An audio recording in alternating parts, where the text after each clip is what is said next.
Hi everyone. हम लोग data compression की बात कर रहे थे। अब तक ये देखा था कि हम कैसे, अगर हमारे पास एक सिग्नल के कई सैम्पल्स हैं और वो उन सैम्पल्स की वैल्यू एक दूसरे के आसपास है, तो हम सिर्फ एक सैम्पल को लेकर उसके बाद के सैम्पल्स में से उसकी वैल्यू को बदल कर और उस केवल डिफरेंस लेकर हम उस सिग्नल को कंप्रेस कर सकते हैं। और हमने कंप्रेशन का ये बेसिक आइडिया देखा था। अब हम इस बेसिक आइडिया का मैथमेटिकल फॉर्म देखेंगे। तो इस बेसिक आइडिया का मैथमेटिकल फॉर्म देखने में हम दो चीज़ें यूज़ करेंगे। एक, हम ऑटो रिग्रेसिव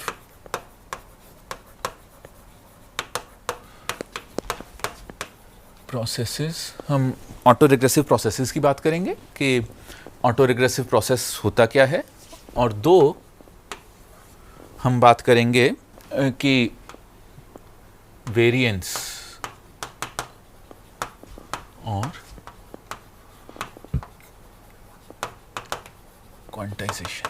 हम वेरिएंस और क्वांटाइजेशन की बात करेंगे। तो पहले मैं दूसरे पॉइंट की बात कर लेता हूं जल्दी से। इस पॉइंट का मैथमेटिकल प्रूफ इस कोर्स के दूसरे हाफ में मिलेगा जब हम रेट डिस्टॉर्शन की बात करेंगे। पर अभी एक रैंडम वेरिएबल में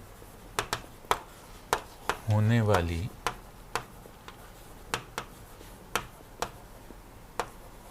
क्वांटाइजेशन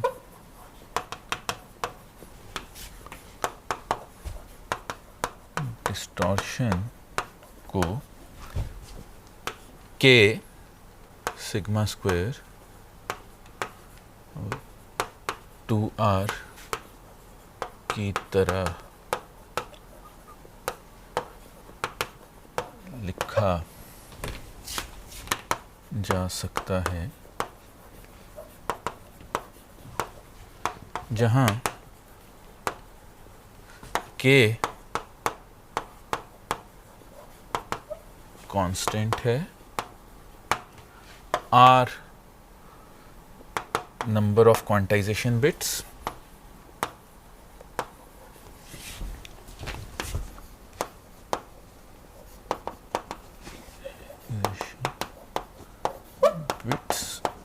और सिग्मा स्क्वायर उस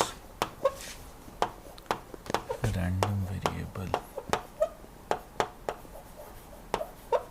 की वेरिएंस और सिग्मा स्क्वायर उस रैंडम वेरिएबल की वेरिएंस। तो जहां r number of quantization bits है, k कांस्टेंट है और सिग्मा स्क्वायर उस रैंडम वेरिएबल की वेरिएंस। या जितना ये देख सकते हैं कि जितना कोई रैंडम वेरिएबल ज़्यादा फैला होगा, जितनी उसकी वेरिएंस ज़्यादा होगी, उतना उसकी रेंज ज़्यादा होगी। और क्योंकि अगर मैं रेंज बढ़ाता जाऊं और number of quantization levels fix रखूं तो स्टेप साइज बढ़ता जाएगा। आप देख सकते हैं कि अगर मैं number of quantization bits fixed हैं और मेरा वी मैक्स और वी मिन बढ़ रहा है, क्योंकि delta equals V max V min by 2 की पावर r। तो जैसे जैसे वेरिएंस बढ़ेगी, उस रैंडम वेरिएबल की रेंज बढ़ेगी, वी मैक्स और वी मिन के अपने अपने मैग्नीट्यूड्स बढ़ते जाएंगे, या वी मैक्स और वी मिन एक दूसरे से दूर होते जाएंगे, तो डेल्टा बढ़ता जाएगा। अब क्योंकि डेल्टा बढ़ता जाएगा तो क्वांटाइजेशन नॉइज या क्वांटाइजेशन डिस्टॉर्शन बढ़ती जाएगी। तो क्वांटाइजेशन डिस्टॉर्शन किसी भी रैंडम वेरिएबल में उस रैंडम वेरिएबल के वेरिएंस के डायरेक्टली प्रोपोर्शनल है। और नंबर ऑफ बिट्स पर ये हमने एक तरह से प्रूव किया था। तो इसका मैथमेटिकल प्रूफ, इस स्टेटमेंट का मैथमेटिकल प्रूफ मैं इस कोर्स के दूसरे हाफ में दूंगा या इस कोर्स के दूसरे पार्ट में देंगे। पर ये आइडिया आप यहाँ देख सकते हैं। इसके साथ साथ number of quantization bits fixed है। अब ये भी हमने देखा है कि नंबर ऑफ क्वांटाइजेशन बिट्स बढ़ने के साथ साथ स्टेप साइज छोटा होगा। स्टेप साइज छोटा, या क्वांटाइजेशन लेवल्स बढ़ेंगे तो स्टेप साइज छोटा होगा, मतलब डिस्टॉर्शन कम होगा। तो डिस्टॉर्शन जनरली इस फॉर्म में होगा। किसी भी रैंडम वेरिएबल के लिए को क्वांटाइज करने पर जो डिस्टॉर्शन होगा वो मैं जनरली इस फॉर्म में लिख सकता हूं। अब मतलब ये कि अगर, इसका मतलब ये है कि अगर मैं क्वांटाइजेशन बिट्स का नंबर फिक्स कर दूं तो कम वेरिएंस वाले रैंडम वेरिएबल को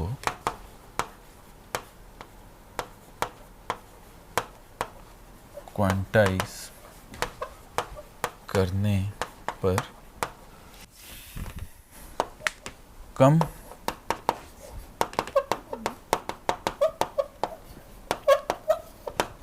कम वेरिएंस वाले रैंडम वेरिएबल को क्वांटाइज करने पर कम डिस्टॉर्शन होगी, ज़्यादा वेरिएंस वाले रैंडम वेरिएबल को क्वांटाइज करने पर ज़्यादा डिस्टॉर्शन होगी।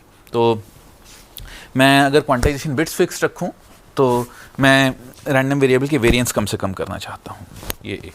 अब हम बात करेंगे ऑटो रिग्रेसिव प्रोसेसेस की। एक रैंडम प्रोसेस xn को हम ऑटो रिग्रेसिव कहते हैं जब xn इक्वल्स सम, मैं xn को ऐसे लिख सकूं, k goes from 1 to L, a k, L goes from 1 to L, notation fix रखता हूं, L goes from 1 L, a conjugate L, x n minus L plus wide sense stationary, यहाँ wide sense stationary जोड़ देता हूँ। एक wide sense stationary random process xn को हम auto regressive कहते हैं जब हम उस रैंडम प्रोसेस xn को ऐसे लिख सकें। अब सवाल यह है कि ये क्या है हिंदी में, मतलब xn अपने अतीत, पास्ट वैल्यूज, अतीत अपने पास्ट वैल्यूज,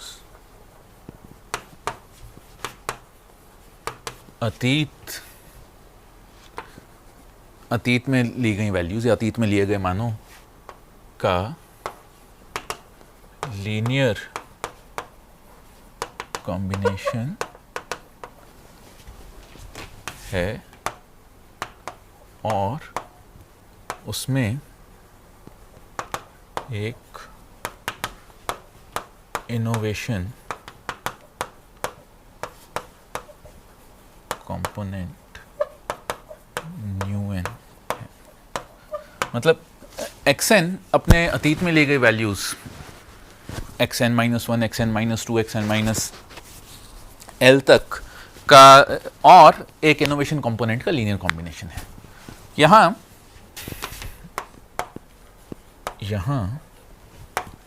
न्यूएन इनोवेशन कंपोनेंट कहलाता है, यहाँ न्यूएन इनोवेशन कंपोनेंट कहलाता है और ये एक तरह से दिखाता है कि xn में xn की पिछली वैल्यूज के मुकाबले क्या नया है। और ये xn के पास्ट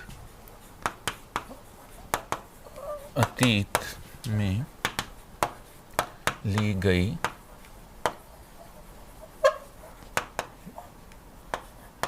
वैल्यूज से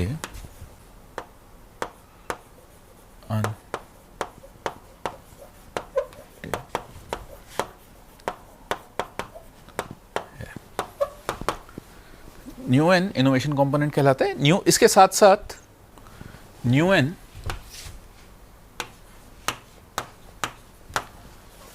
अपने आप में एक वाइट नॉइज प्रोसेस होता है। इसके साथ साथ न्यूएन अपने आप में एक वाइट नॉइज प्रोसेस है, मतलब value of nu n nu conjugate m equals sigma nu square delta nu n अपने अतीत से अनकोरिलेटेड है, न्यू एन एक वाइट नॉइज प्रोसेस है ये, और न्यू एन एक्स एन के अतीत से अनकोरिलेटेड है, मतलब expected value of nu n x conjugate n minus k equal to 0 k greater than equal to 0 के लिए एक्स एन और न्यू एन अनकोरिलेटेड होंगे। ये तो ये इनोवेशन कंपोनेंट की दो प्रॉपर्टीज हैं, और इनोवेशन कंपोनेंट हमें बताता है कि अपने इनोवेशन कंपोनेंट एक तरह से कहता है कि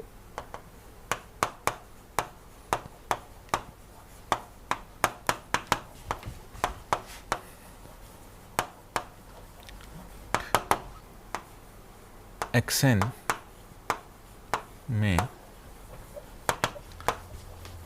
अपने अतीत एक्स एन माइनस 1 से एन माइनस एल के